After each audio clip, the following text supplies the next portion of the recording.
কোনো সময় ফিরে আসলে কোথায় যাবে, কার বাড়ি যাবে, কোথায় গিয়ে ছেলে আশ্রয় নেবে, আমি আমার জীবন যাব, তারপরেও পিঠা বাড়ি বিক্রি করবো না। ওই ব্যবসায়িক ডাক দেখো যুবক করে, আমি তোমারে চিনি না, তবে করিম চাচা দুর্বল হইয়া তিলে তিলে এই জগৎ ত্যাগ করে পর জগতে চলে গেছে। আব্দুল করিম চাচা দুনিয়াতে নাই। আব্বার কথা শুনিয়া সন্তান কলিজার মধ্যে দাউ দাউ করে আগুন লাগা গেছে। কিছুক্ষণ মাথা নিচু করে কান্না করে অল্প কিছুক্ষণ পরে আবার মাথা উড়াইয়া কয়, এ ব্যবসায়ী ভাই বলো না আব্দুল করিমের স্ত্রী কেমন আছে, এর আম্মার কথা জিগা। ব্যবসায়ী কান্দে আর যুবক ওই মহিলার কথা বইল না, একমাত্র ছেলের জন্য কান্দতে কান্দতে বন্ধ হয়ে গেছে, কঙ্কালের মতন হয়ে গেছে। সারাদিন বিছানা শুয়ে থাকি, কোন মানুষ খাবার দিলে খায়, নাই তো উপবাস দিন কাল কাটায়। এমনি আম্মার কথা শুনিয়া কলিজার মধ্যে দাও দাও করে আগুন লাগা গেছে।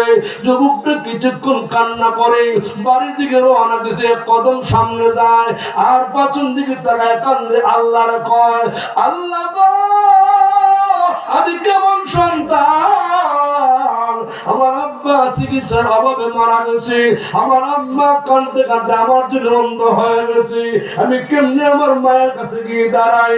আমার মা যদি বলে তোমার মতন সন্তান আমার দরকার নাই, তোমার মতন ছেলে আমার দরকার নাই, আমি কেমনে মায়ের সামনে কথা বলবো?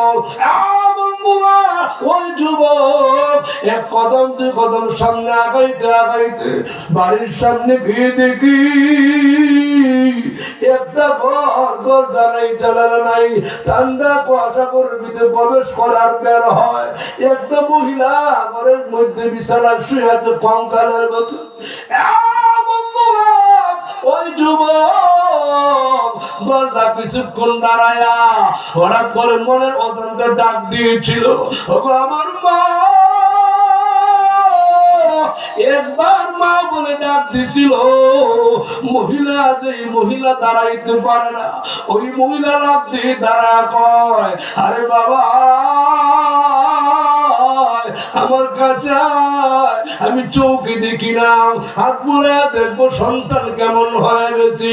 এমনি সন্তান ডাক দিয়া কয়, ও 10টা বছর চলে গেছে, তোমাদের দায়িত্ব পালন করলাম না, আমার আব্বা চিকিৎসার অভাবে মারা গেছে, মা গো তুমি কাঁদতে কাঁদতে বন্ধ হয়ে গেছো।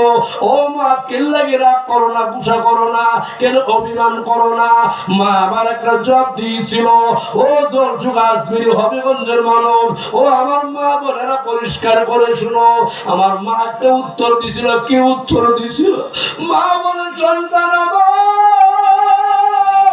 আল্লাহর কসম করে বলে শুনো, পৃথিবীর কোন মা সন্তানকে স্বার্থের জন্য লালন পালন করে না, একমাত্র যিনি তোমাকে নিঃস্বার্থে লালন পালন করলো, আল্লাহ বুকের দুধ তোমার খাওয়ায় বড় করলো, কলিজা সিরা সিরা তোমার বড় করলো, আব্বা না খায়া তোমার খাওয়ায় দিল, আব্বা ভালো পোশাক পরে না তোমার পরায় দিল, মা খাবার তো মুখে দেয় না তোমার খাবার খাওয়ায় দিল। একমাত্র নিঃস্বার্থে যিনি তোমার মহব্বত করে ভালোবাসে, উনি তোমার মা। একবার জুড়ে হন ঠিক কিনা?